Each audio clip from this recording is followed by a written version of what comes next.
Ini adalah jalur kecil dan berbahaya di Laut Merah menuju terusan Suez. Ini adalah rute maritim penting yang dilalui kapal-kapal dari seluruh dunia, memberikan peluang bagi Houthi untuk melancarkan serangan ketika mereka berada dalam jarak 80 km dari target.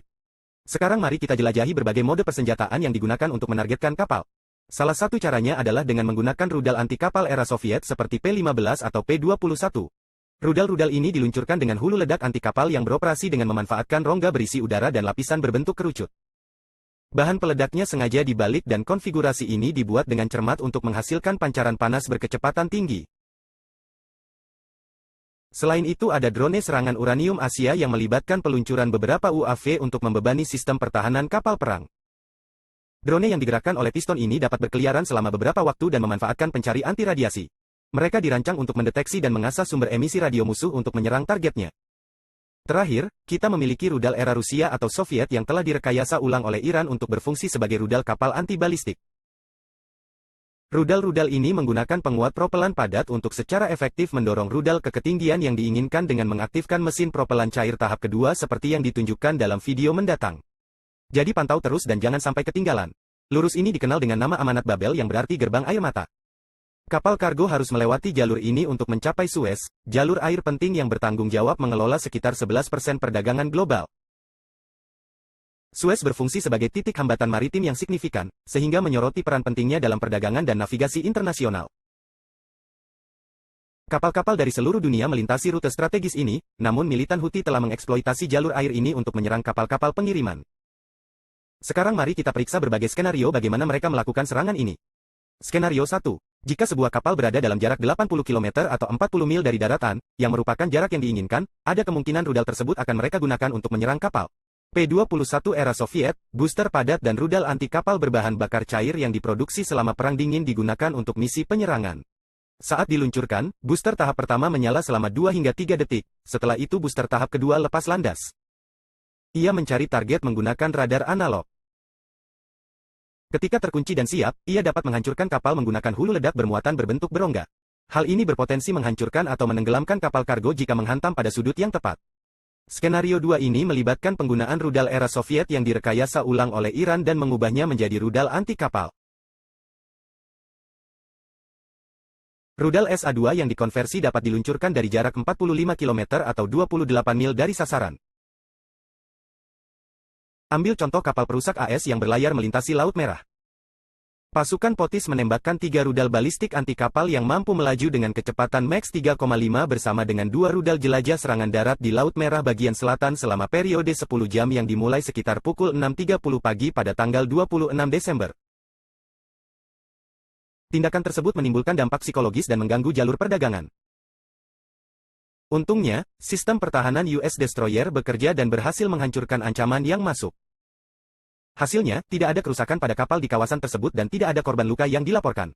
Skenario ketiga ingatlah penembakan yang dilakukan oleh drone yang dikembangkan oleh Iran.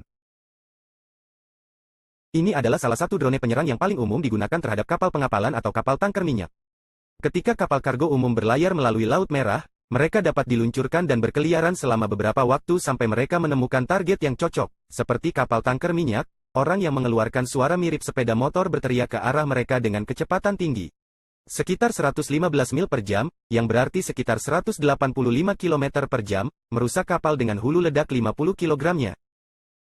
Drone tersebut dibawa dengan truk pengangkut sederhana yang terlihat seperti sedang membawa muatan.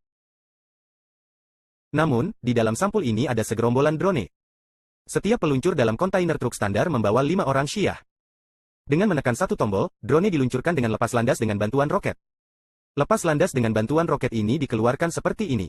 Ini dipasang untuk mengurangi bobot dan meningkatkan efisiensi sehingga memungkinkan mesin piston mengambil alih, sehingga menghasilkan suara sepeda motor. Ini adalah amunisi pengembara beranggaran rendah yang harganya sekitar 20.000 hingga 30.000 dolar.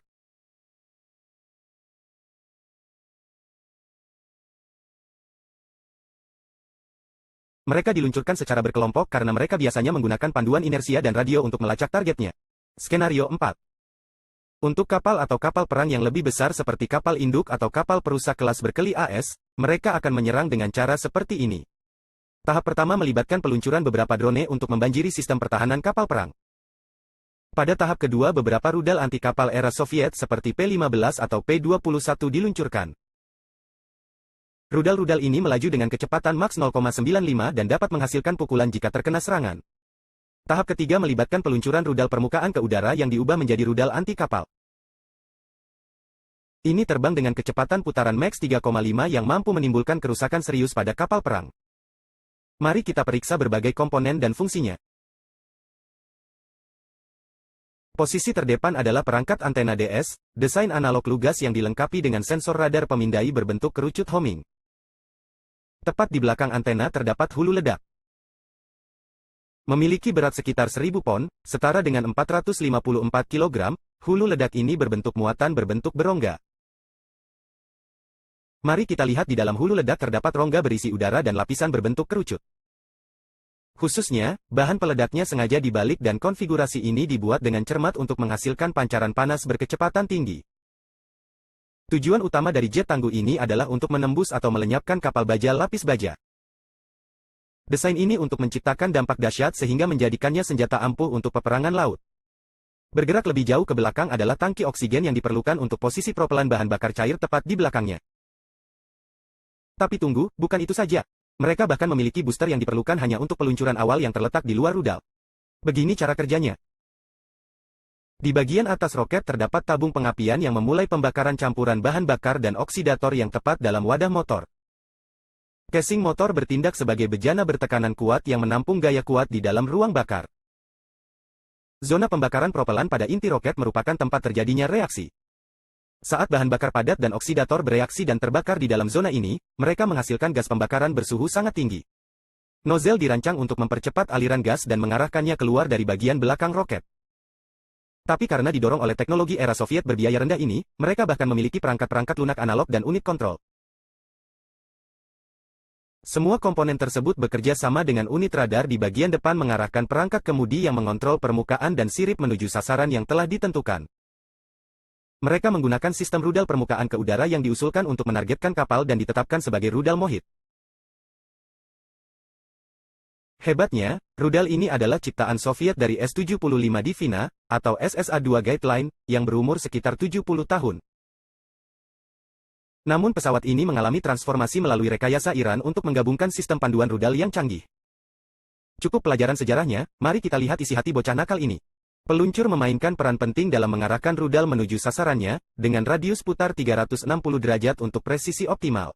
Ini adalah ukurannya jika dibandingkan dengan seseorang. Seperti yang Anda lihat, dimensinya cukup besar. Posisinya paling depan adalah radio, antena proximity transmitter, dan proximity sekering. Tepat di belakang komponen ini terdapat hulu ledak.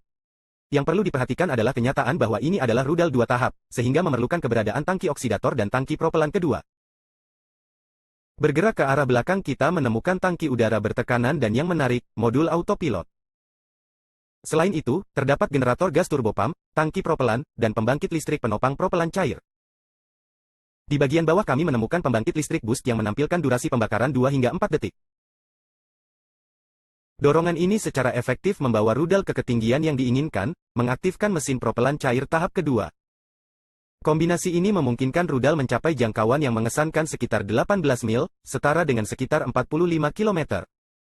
Kami membuat animasi 4K 3D asli dengan tim kecil, para animator, jadi tolong dukung kami dengan berlangganan dan memberikan komentar untuk animasi teknik eksklusif lainnya yang dibuat khusus untuk kalian.